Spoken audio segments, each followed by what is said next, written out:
Hello, everybody. I see lots of people coming in. We had tons of people in the waiting room waiting for this event. I know I personally have been waiting for this event gosh, over a year probably. I've been trying to get Kate to come join us and I'm super excited because I have read this report front to back. I actually had my intern read the report and send me her notes. I feel like I've had so many great discussions about this report. So I'm really super excited to now hear about it from, someone who knows it better than I do, of course, but from someone at Bloomerang. So this is so great. Thank you so much for coming to be our first webinar for 2025. I mean, what a great way to kick off the new year.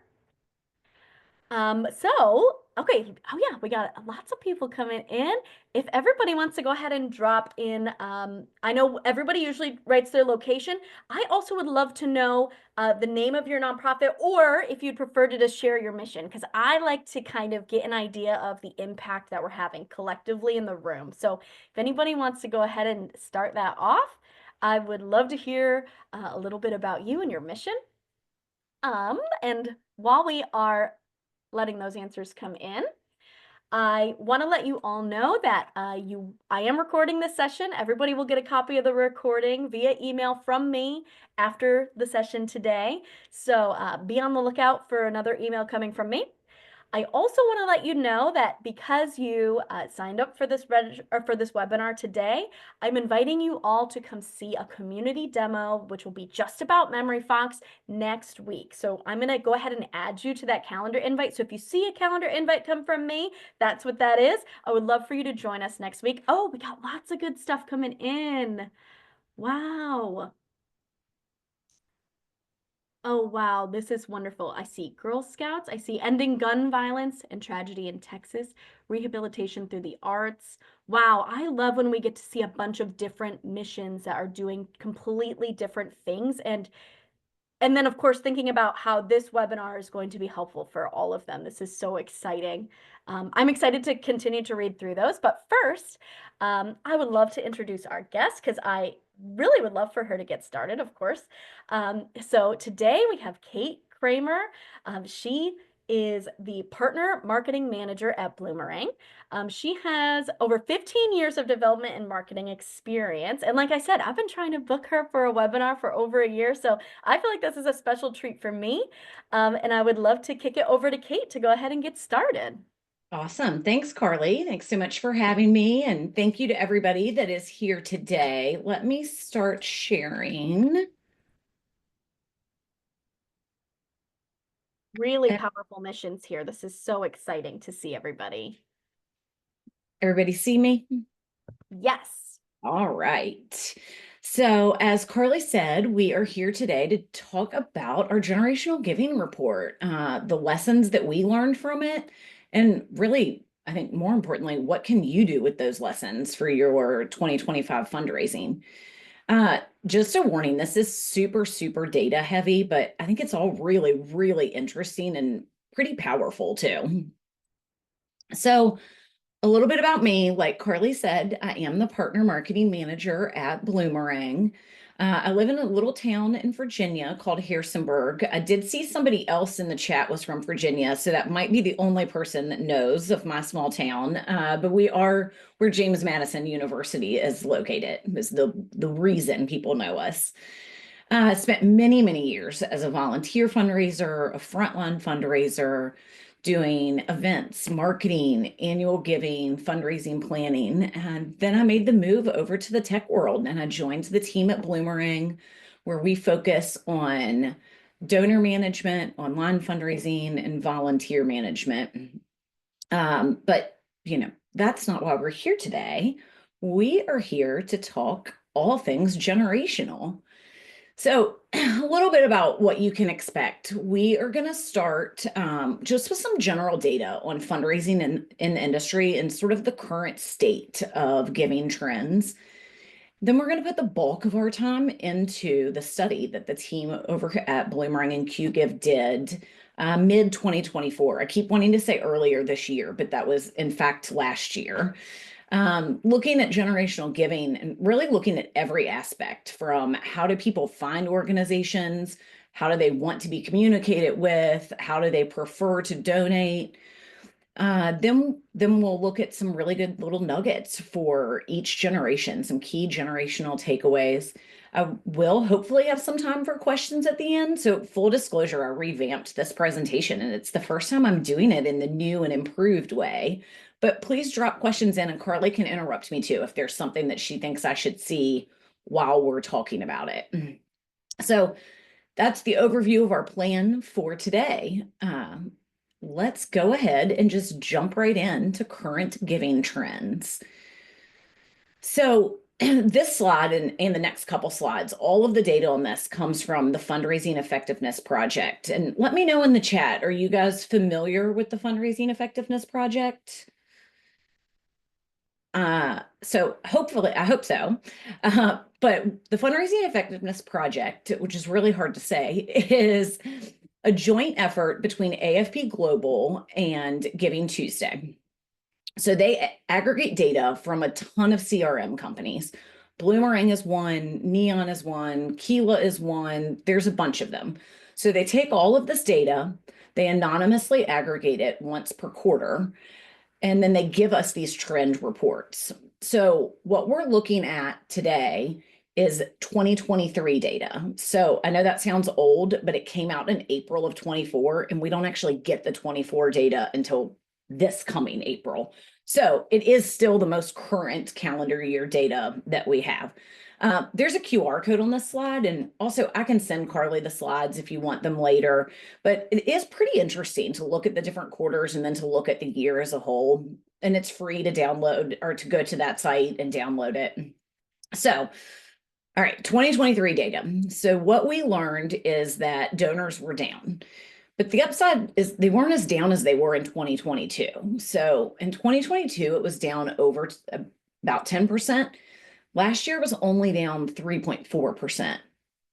Do you think we can probably attribute some of that to COVID, right? So in 21, all these people gave in response to a crisis that then didn't give in 22. So I think that impacted that number. But it's still a little positive, even though that number's negative. It did go up. The next stat there is our new donors. So new donors is the only shining star on this slide. New donors went up a little bit over 2%, but it's the first time that that's happened since Q1 of 2021. So I think the fact that it went up at all is huge, and it's obviously way better than the 18% that it went down the year before. So then a recaptured donor. So, right, that's somebody that had given before and they stopped giving and now they're giving again. That was also down, but not as bad as it was the year before. And then I think the next thing is that overall donations were down. I would kind of argue if you take inflation into this, they're probably not down that much, right? So let's call that a flat line just to make us feel a little bit better. But in general, we do need that to be a more positive number than having a negative in front of it. So the next slide, my clicker's not clicking. All right, the next slide here is a donor mix. So we know that donations went down overall by a little bit more than 3%. But what does that really mean? And what I think is the most interesting here is that 83% of all donors are those donors that give $500 or less. So I think the breakdown is 53-ish% give up to 100, and then almost 30% give that 100 to 500. So that makes 83% of total donors. So it's literally almost everyone. And those donors decreased by 9%. So that is almost single-handedly responsible for the decrease in donors. But I do think that while the super size only make up like 0.3%, they also dropped 7. So yeah, they're really, really small, but their gifts are really large. So that explains a lot of why donations were down.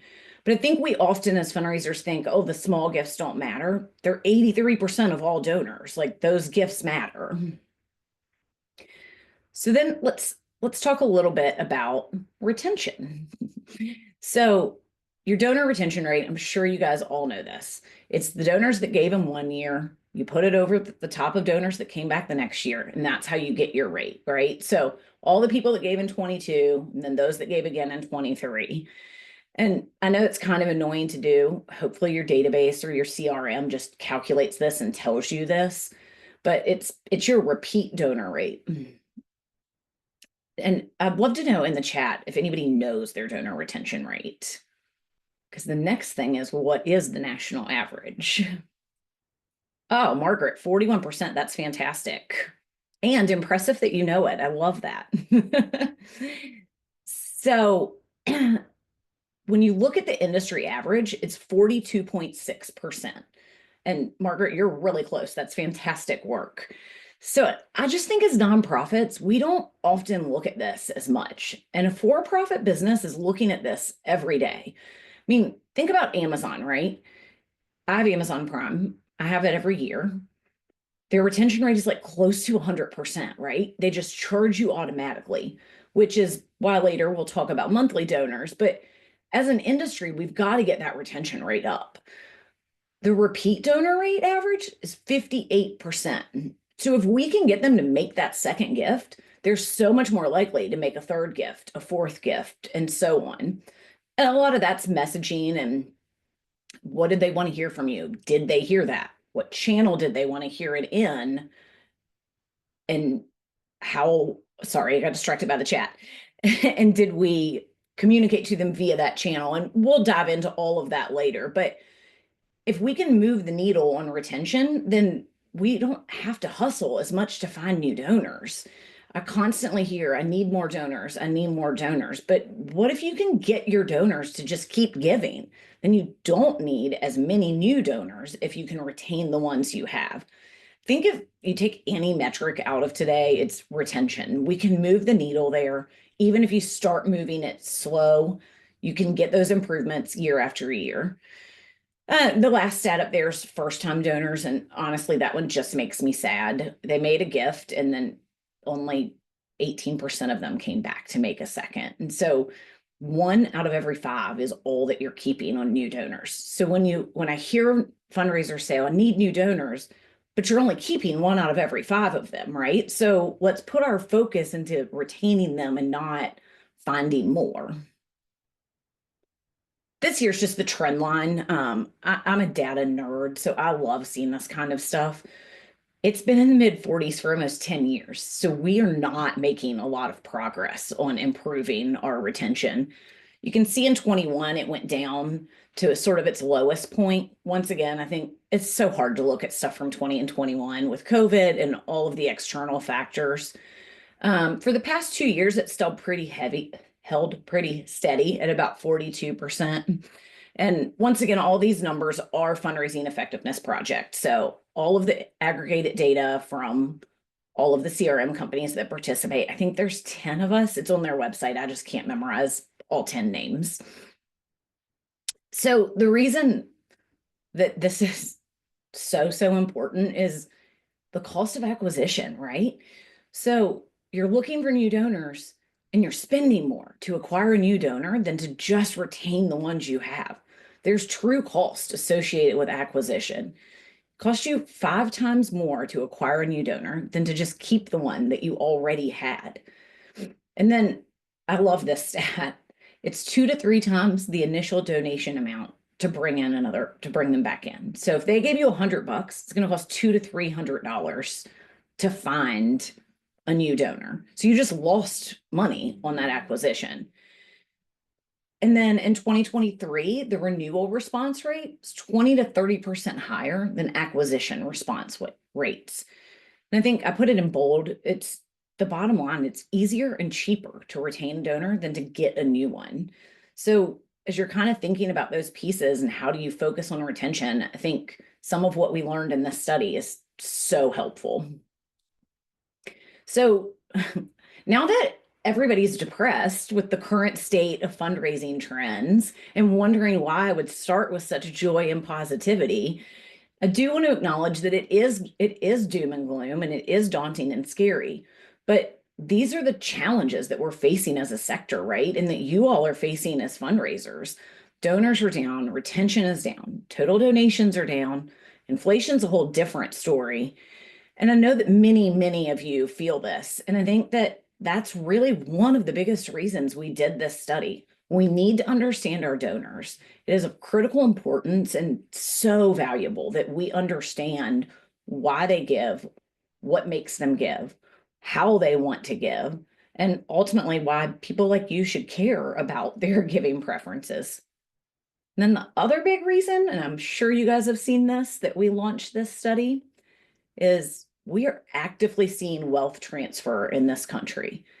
84 trillion is going to be transferred from boomers to Gen Z and millennials in the next 30 years. I mean, 84 trillion.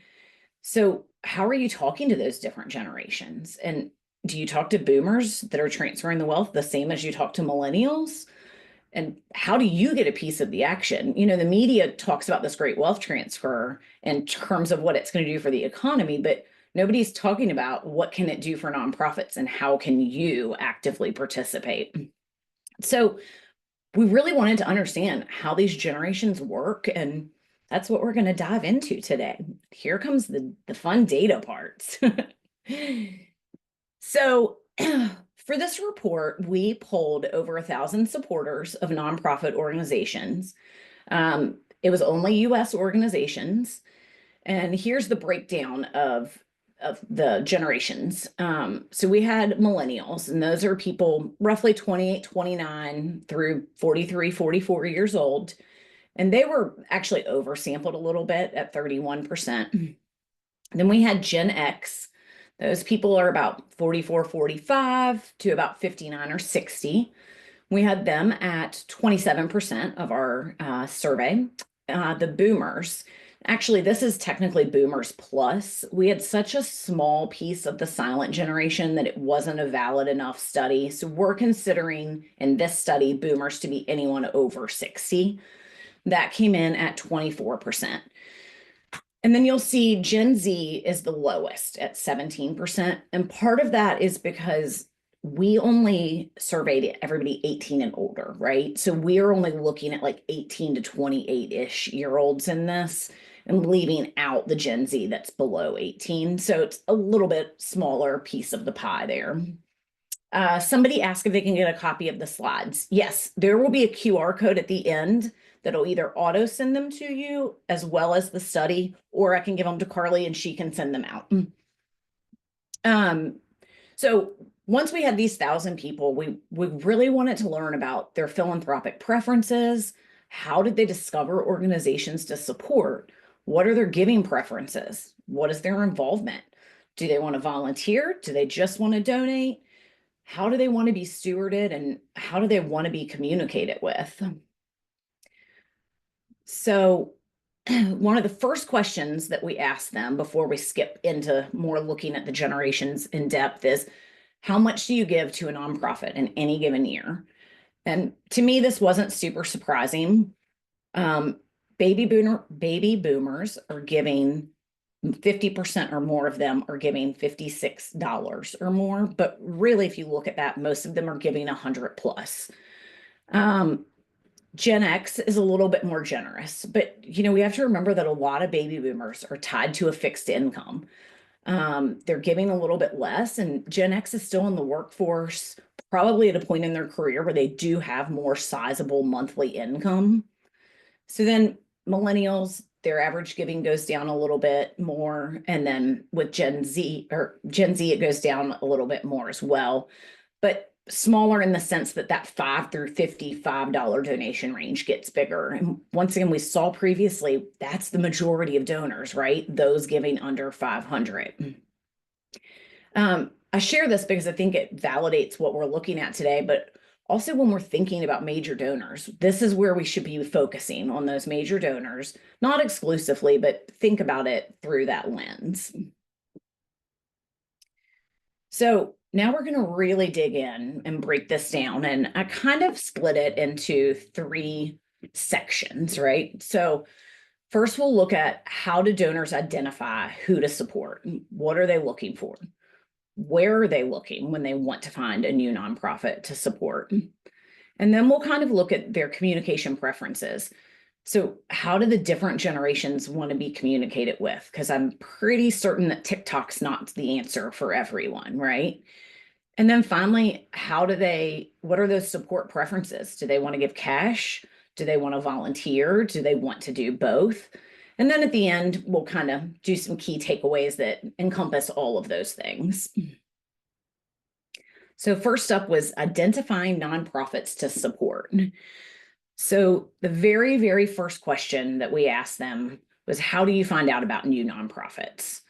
And the next, I don't know how many slides because I didn't count them, but the next several slides, I did try to use the same color coding. There's a key on it, but blue was for boomers, pink is Gen X, green is millennial, gray is Gen Z. And you'll see that pretty consistently for the next couple of slides. And so you can see that overwhelmingly, the number one way that nonprofits of all generations are learning about, or donors of all generations are learning about nonprofits is from their network, right? Word of mouth. It's important when you're thinking about word of mouth, think about your boards. Are you empowering your boards, your committee members? How are they conveying your message? How are they engaging their networks? Um, Next, and it's a lot of the same, was meeting a staff member, right? So Gen X actually popped up there at 36%, and millennials and Z kind of stayed down in the 30s. But is your staff empowered to know how to properly convey the message of your mission, what you do, what they do? And then I think this one's not a big shock to anybody that social media comes in for the next few, right? So we've got Facebook first, then Instagram. I also don't think it's super surprising that Facebook was more popular with Gen X and millennials, and Instagram was more popular with Gen Z. And people often say, oh, well, which one should I pick? Or can I pick? No, don't pick. Do them both. They are owned by the same company. Sharing the same content or similar content on both platforms is okay. You're hitting two different audiences, and it's not difficult anymore the way it once was. I do want to point out that we did have an other category, and like we had TikTok, we had LinkedIn, we had X, and those all came in at 10% or less. So I didn't really think that it was significant enough to make the chart. I'm only even mentioning it because we've had that question before.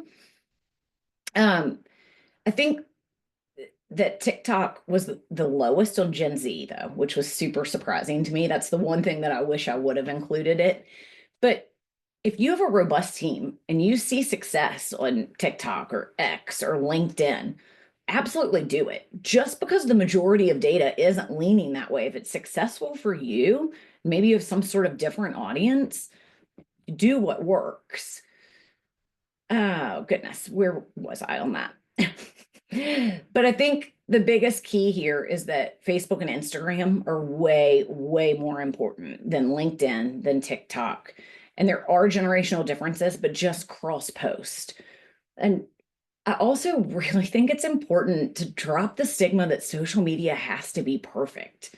So I admit it, embarrassingly will admit that I watch way too many Instagram reels, right? So how many of those Instagram reels is like somebody in their car? It is not professional. It doesn't look great. I'm still watching it for whatever reason that it pulled me in. So keep things simple. Don't get overwhelmed by trying to figure out new content for every place. It doesn't have to be perfect, doesn't have to be expertly done. You can do simple reels and imperfect social media and still reach these people. So the next way they learned was Google search. I'm pretty sure we actually did call it Google search. We probably should have just said internet search or search, but I don't, it's kind of like Kleenex, right? Like you don't call it a tissue, you call it a Kleenex. And I think that's sort of, we didn't say internet, we said Google. um, I think there's opportunity for some SEO here. If you're in a competitive nonprofit, like you're in an area and there's 5 food banks, and that there's some options for SEO there. And I'm not an SEO expert. I'm sure there's some classes on how you could optimize that. But what you can do is Google how you show up, right? How do you make sure that your results look good and accurate? Do you have accurate address on Google? Accurate hours? Does it link to your website? people are going there to learn about nonprofits and make sure it's correct. And then coming up at the end, which also doesn't surprise me, was news and radio, right? Like people aren't using that as a medium as much as they once were. And it's also not super surprising that boomers and Gen X are using that a little bit more. So after we asked them, how do you find out? Then we said, well, do you do research, right? So you found this nonprofit, but are you doing research on them before you decide to donate? And I thought this actually surprised me a little bit for some of the younger generations, but everybody was in the mid to high 70%. So basically, every generation is going to do some research on you before they're going to make a gift. So then it seemed pretty logical that we said, okay, so what information do you want? Like you're doing this research. What do you want to know? Right. And what information do you have to have? And the very first thing is they're going to visit your website. We'll dive in a little bit more about what they're looking for on the website. But at Bloomerang, we have this saying that our website is our number one salesperson, right? And so for you all, that's true. Like it's your number one gift officer, it is your number one development officer. Make sure that you are conveying messages on your website clearly, easily. It was in the high 80s for every generation that we surveyed. Uh, Next up, back to social media, right? Baby boomers, not as much, but Gen Xers, millennials, the Gen Z, they're all going to social media. The next was third party sites. And when we say that, we mean organizations like GuideStar, Candid. That definitely was in the 40s. So they're putting some emphasis on it, but not as much as I think that people once did. And then millennials and Gen Z, hardly at all. Uh, Actually, above that is asking friends and family, right? So the boomers are kind of down on this, but they know what they like. They're going to do it. But Gen X and millennials, they're popping up on that one. They want to know what's going on. I was a little surprised that Gen Z was down on that one. My favorite on this whole slide, though, is the annual report. And I say that it's my favorite because how many of you all spend hours and hours and days and days and days thinking about your annual report, getting it done? How are you going to do it? Who are you going to send it to? And let me be clear, it has a purpose. I think it is important, but make it simple. People are not going to go to your annual report to decide to donate to you. I think that to me, that was the biggest takeaway on this subset of data is that we make it so time consuming and people are not that interested in it. So then we decided to sort of switch it up and ask them an inspirational question. What are you thinking about? What inspired you to donate? And the first one was the affinity to a cause. A part of that I think comes over time, but can also be that individual impact to it, right? So they're a dog owner, so they adopted the dog from that local shelter, or they have some kind of an ailment, or they have a friend that has an ailment. Part of that's the affinity, but it's also building those relationships. So if I go adopt a dog, it doesn't mean I'm per se going to give to that dog shelter if they didn't attempt to build a relationship with me. And make sure that donor's bought in and feels like by their adoption, they are part of that mission. I think next up was learning how the donation is used. Gen Xers, that fell below 50%, still at 49. So I'm going to call it almost everybody was pretty similar here, 49, 57, 57, 54. And so when you're thinking about your website and how you communicate, how are you conveying to your donors where that gift is being used? How are you telling that story? Because that's what's important to them, to inspiring them to give. Leads kind of perfect into impact stories, right? So what's the impact of their donation? That's also coming in the 30s and high 20s. To me, none of that stuck out as anything groundbreaking. The urgent need communicated. I thought it was pretty interesting that the Gen Xers came in so high on that. If there was an urgent need, they were more likely to donate. And so I don't know if that's because they have more disposable income or they just feel more compelled to support an urgent need. But, we saw a huge rush of that in 2020 and 21. But you guys have urgent needs every day, right? It doesn't have to be COVID to be an urgent need. So, how are you messaging that, especially to that generation? How can you frame an everyday need into a crisis need, into an urgent need? And maybe if you have the capability, segment those Gen X donors into a segment that you change that messaging to be a crisis emergency need, or go back and look at who all gave to you during COVID that haven't given since. Maybe they respond well to a crisis. And then the last one up here was friends and family. Slightly down for boomers, kind of what I said earlier. They're already into what they're into, but it was in the mid to high 20s for everybody else. So then we switched over and started really asking them about communication, right? So we know how they want to find somebody and what they're looking for. But once they're bought into this nonprofit, how do they want to be communicated to and with? And so we asked them, what do you prefer for communication, right? And I think it's pretty overwhelming that everybody said email. I mean, 54% was the lowest that got. I think I probably would have guessed that, but we all know how loud and noisy and messy email is, right?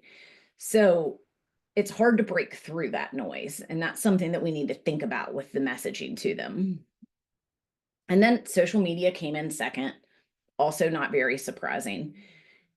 That presents a little bit of a challenge though, right? Email's one-to-one communication. Social media is one to many.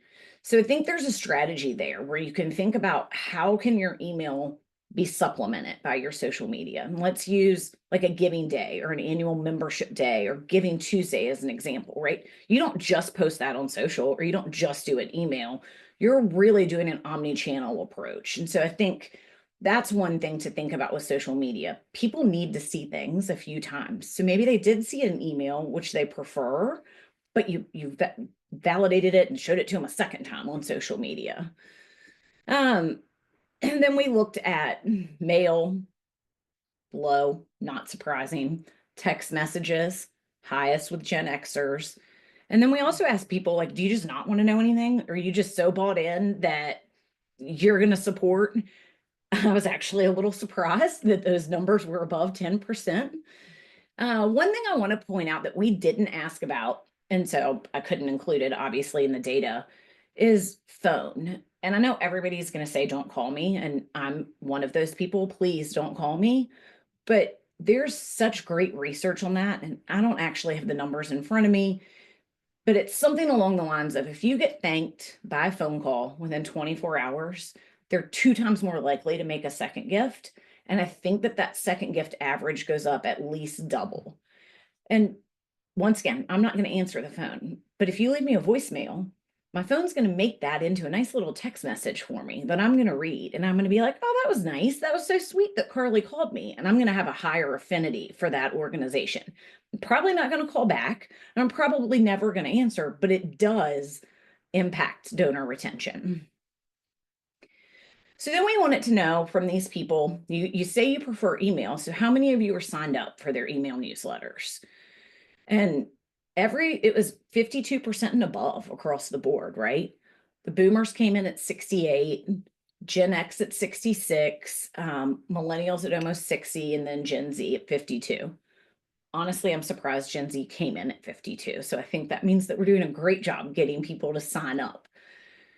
But then we were curious, okay, so if you're not signed up for these newsletters and emails, your most popular way of being communicated, what info do you want in those emails? Is it not a newsletter? Like what? It's not a list. What do you want to know in these emails?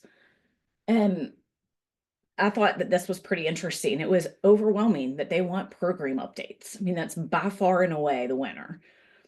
The Gen Xers on that one fell a little bit lower, but they're kind of even with client stories. So I wonder how much they tied that together, right? Like a program update and a client story in their brain. But everybody else was in the high 30s, low 40s. And then next, they want those client stories, right? So you do have the boomers and Xers that really want the client stories. Z and Millennial, not as much, but the Z and Millennial really wanted the program updates. Next was new initiatives. So the boomers weren't really interested in new initiatives, right? But everybody else, they cared about 20% or higher. They want to know what's happening, what's new, what's exciting, how can I help? Then we looked at everybody's favorite fundraising events. So I do have a whole separate slide on fundraising events that we'll look at, but I did still want to put it in, right? Because often you're emailing people about an event. So Xers and Gen Z, they're looking for fundraising events. To me, it makes a lot of sense, right? So millennials are at a time in their life where they don't have as much free time. They're probably, they could be raising a family, their their careers are really ramped up. Boomers, they're done with events, right? They did them. They don't want to go back. They're good. But those Gen Xers, they're at a place where they've got a little bit more free time. Their careers are a little bit more stabled out. They may or may not have families at home.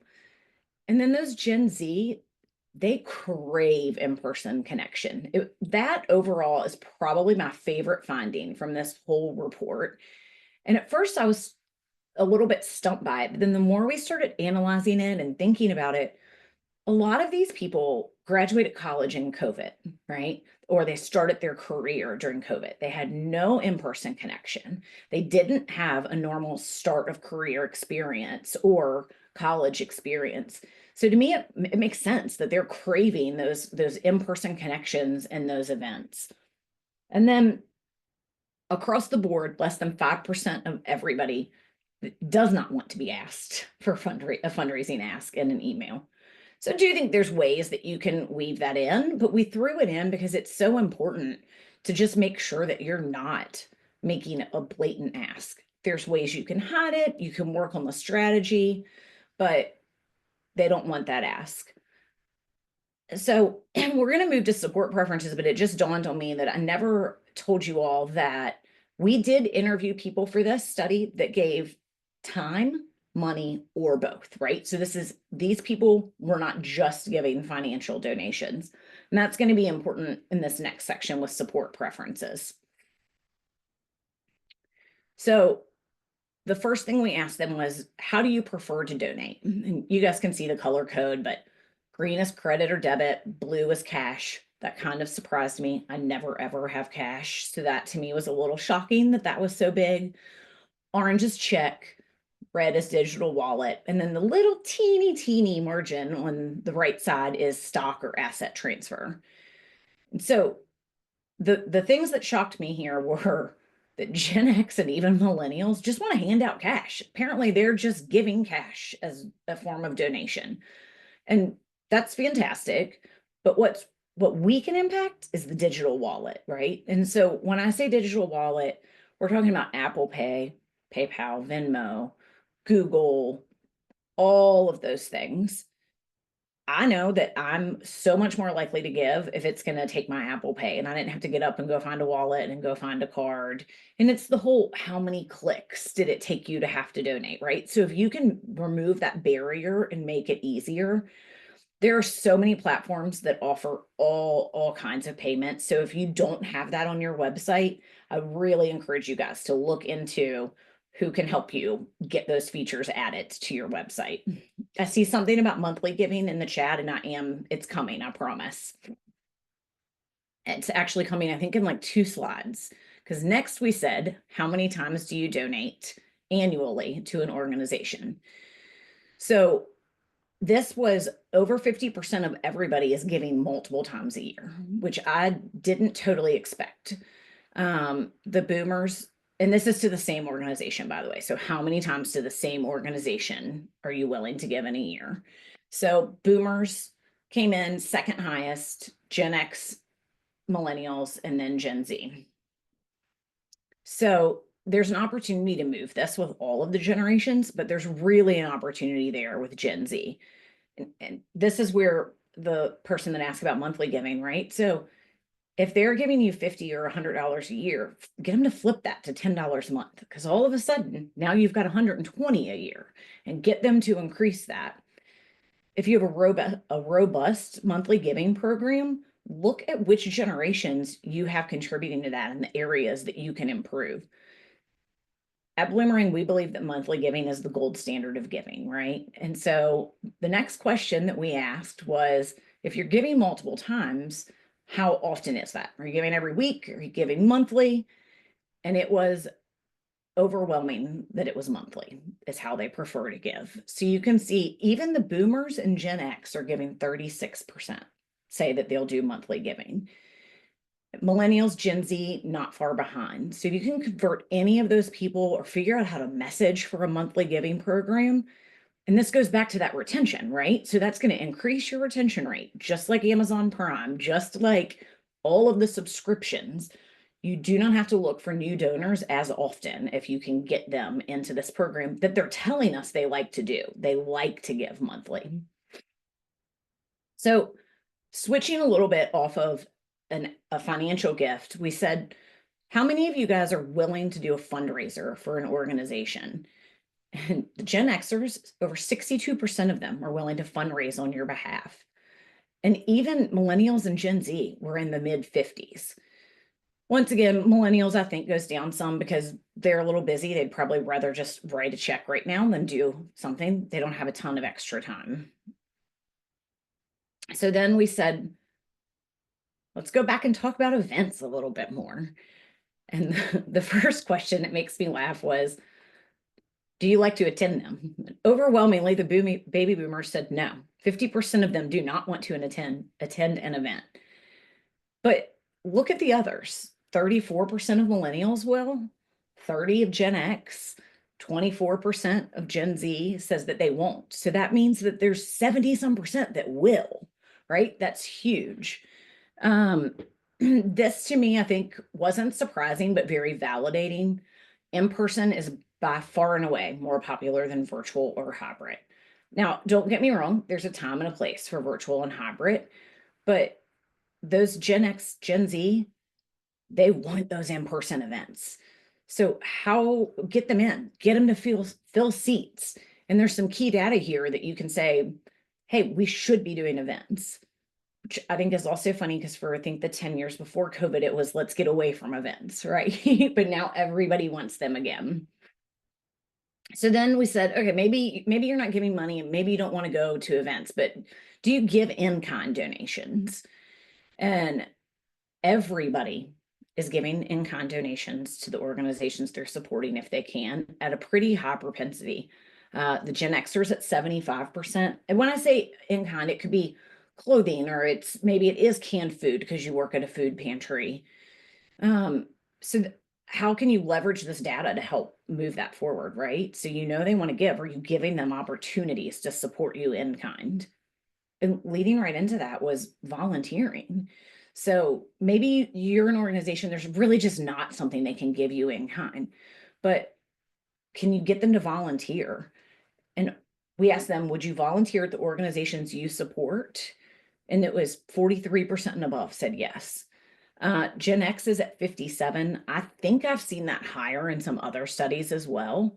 But what I think is really important here is that if someone donates, they have a higher propensity to want to volunteer and vice versa, right? So if they're already bought into your mission. So if you're looking for more volunteers, remember they could be in your donor base, they're already bought in. So then we did want to ask them, why do you volunteer? And you guys can read this, it's the same color code, but not surprising, passion for the mission, personal connection, the filling of free time, I did think was a little bit higher than I thought it would be. Like I said, those Gen Xers have just a little bit more time. I personally loved that Gen Z popped on the resume, right?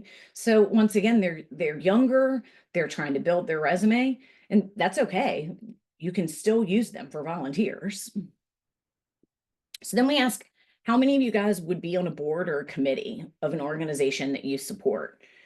And the Xers, of course, are higher, right? And they're probably the ones with the most experience, the most time, and they probably have a really good network that they can help engage. But remember that in a few short years, millennials are going to have some time freeing up. So you certainly don't want to forget about engaging them as well. I think this is the last slide before I get into the takeaways. And this one, y'all, just gave you the raw data because I liked it. So why did donors stop giving?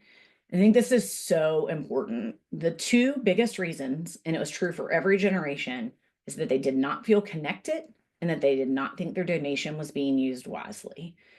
And so we just looked at all the ways people want to be communicated with. Let's use that. Let's communicate with them in the ways that we know resonate with them. We know what they're looking for, and we know what motivates them to make a gift. In my opinion, a lot of these just shouldn't even be reasons, right? It's a communication issue. If they didn't feel connected, why? So no one made them feel connected. No one communicated with them in a way that showed the impact and showed them the data that they needed to keep giving. There's obviously some things on here we can't help. If they can't afford to donate, there's not much as a fundraiser that you're going to be able to do. But maybe that's where you get them to volunteer. And maybe in a few years, their financial situation changes and they are able to donate. But I think my big takeaway on this is communication could take away the largest chunks of why people stop donating. How am I on time? Okay. So that's good because I think I have 4 slides left, one for each generation on some takeaways. So this is sort of how you take all of the numbers that we just threw at you into something that you can actually do. So first up, we've got Gen Z. So we know they like to volunteer. Give them ways to do that. Bring in opportunities for them to amplify their impact. So they might not have the biggest checkbooks yet, but they want to make a difference. So, and we know they're on social media. So call for volunteers on social media, find your supporters there, offer opportunities with flexible time commitments, and really connect with that generation. Same thing, peer-to-peer campaigns, right? They're willing to volunteer to fundraise for you. So let them get them involved. And these can be simple. It can be Facebook Live peer-to-peer campaigns, right? It doesn't have to be fancy. Events, we've said it now 10 times, but they love events. So get them involved. Get them to bring their peers to events. Get them to just fill some empty seats if you have them. Because one day they are going to have more disposable income, right? And they're going to give to the people that connect it with them first. And then newsletters. They came in the lowest on newsletters. So build a strategy to get them involved. The second that they engage with you, get them signed up. I do know that some of this is a problem. You don't always, with how many ways we can give today, you don't always get all of the contact information. And that's probably why that number was a little lower. But if at all possible, get them signed up the second that they engage with you. So then for millennials, recurring giving, recurring giving, recurring giving, right? So this applies to every generation, but I think that the thing that's so important about millennials is they have a subscription mindset. They are so used to having a Netflix, a HelloFresh, a Rent the Runway, whatever. I don't even know how many subscriptions I have. So after Gen X, millennials are the most likely to enroll and engage in recurring giving, and they'll give at a higher rate with recurring giving. So make a strategy for that immediately. They're also looking for impact stories, client testimonials. They want that impact highlighted to them.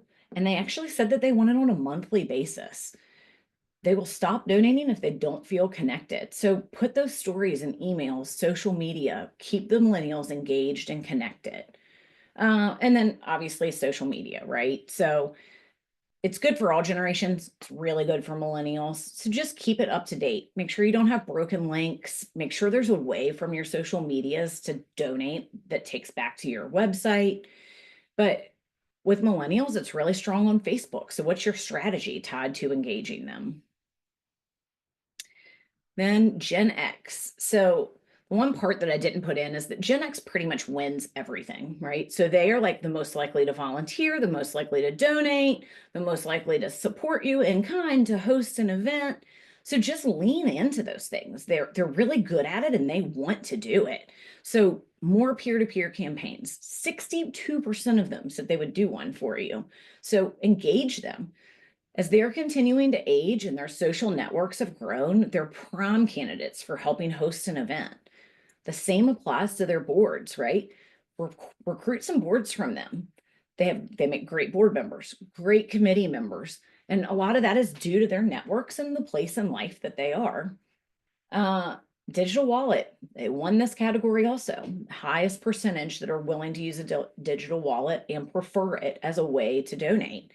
So same as millennials, make sure it's easy on the website, on social media. Make sure that they can donate to you in the way they want and with speed. And the last was they had a uniquely high propensity to donate to urgent need. So just like we talked about earlier, make sure that you find a way to communicate what your urgent needs are that does not have to be a catastrophe or a global pandemic. And then last we had baby boomers. So with baby boomers, communication is just the key, regularly and often, right? So they said they're going to not support you if they don't feel connected, make them feel connected.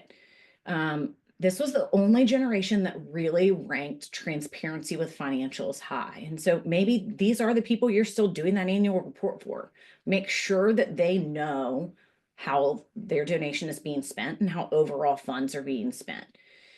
This really enhances trust with this generation. Keep them updated regularly. Once again, client stories, program updates. They want to know what they helped you accomplish or helped you do. And keep in mind that their preference is email, and it's probably not going to change to social media. So do both, but don't go all in on social media if you want to engage your baby boomers. I do have a QR code here. So this code will take you both to the Generational Giving Report. It's an ebook as well as a copy of my slides.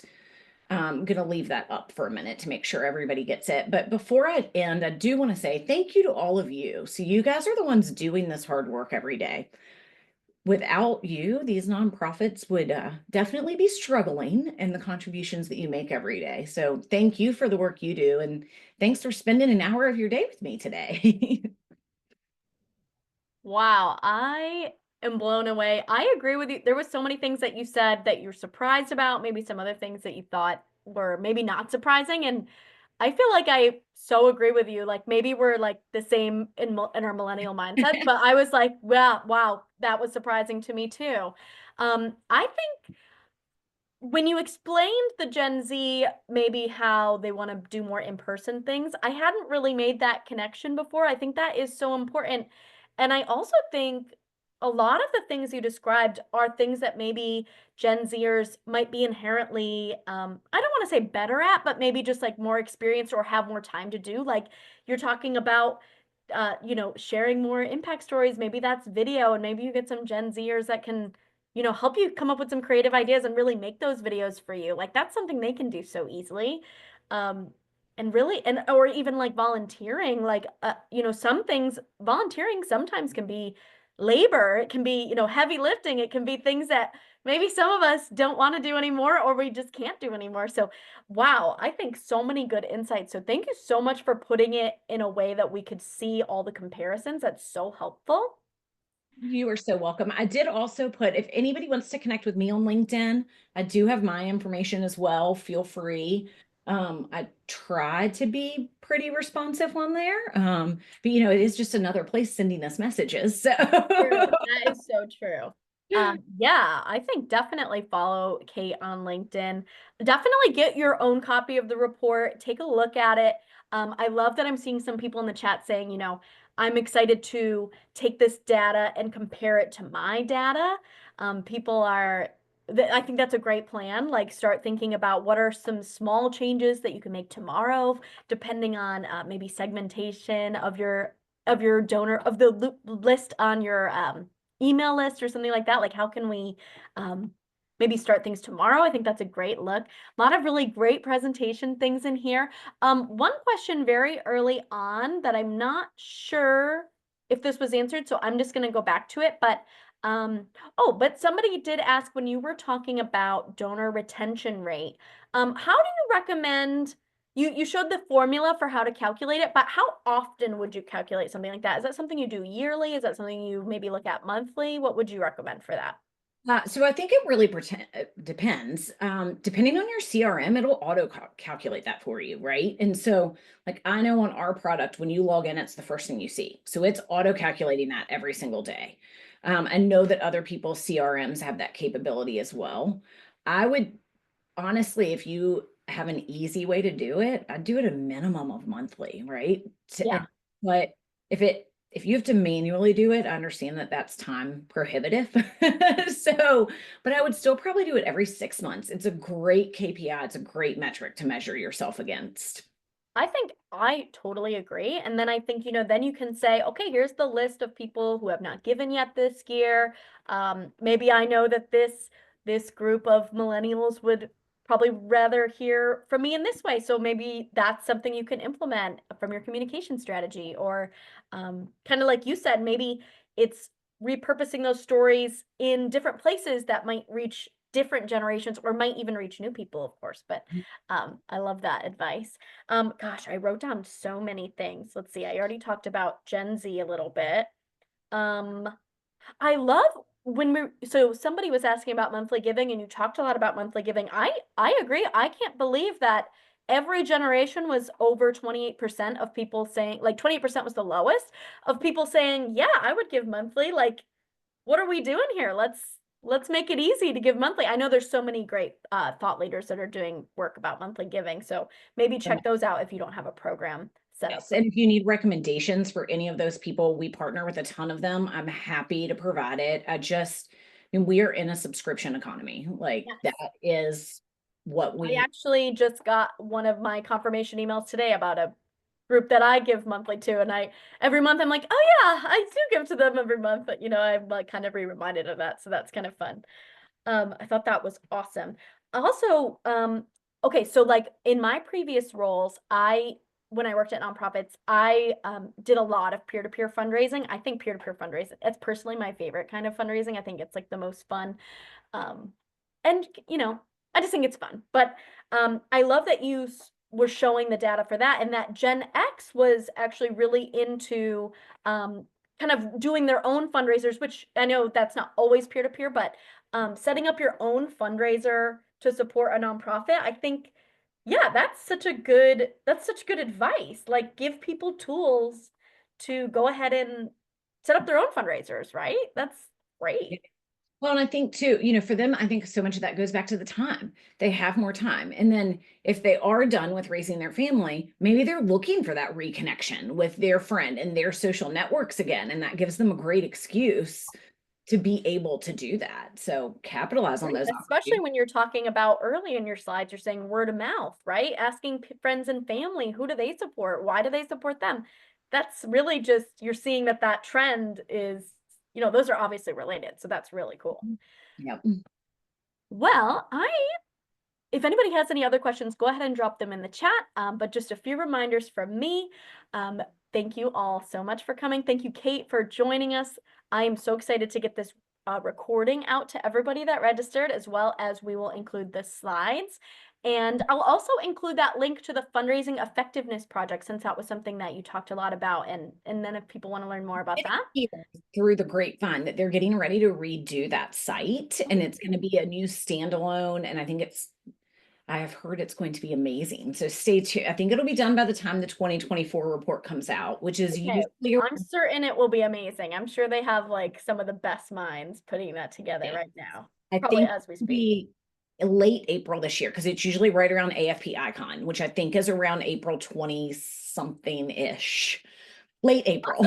Awesome. Well, great. Then I'll make sure that link's in there, and then you guys can check it out again in April when they have all their updated stuff going on. And then again, as a reminder, I am going to invite you all to come join us for a community demo next week. So when you see that calendar invite come from me, that is what I'm inviting you to. We're going to talk about why MemoryFox is the #1 ethical storytelling tool for nonprofits like yours.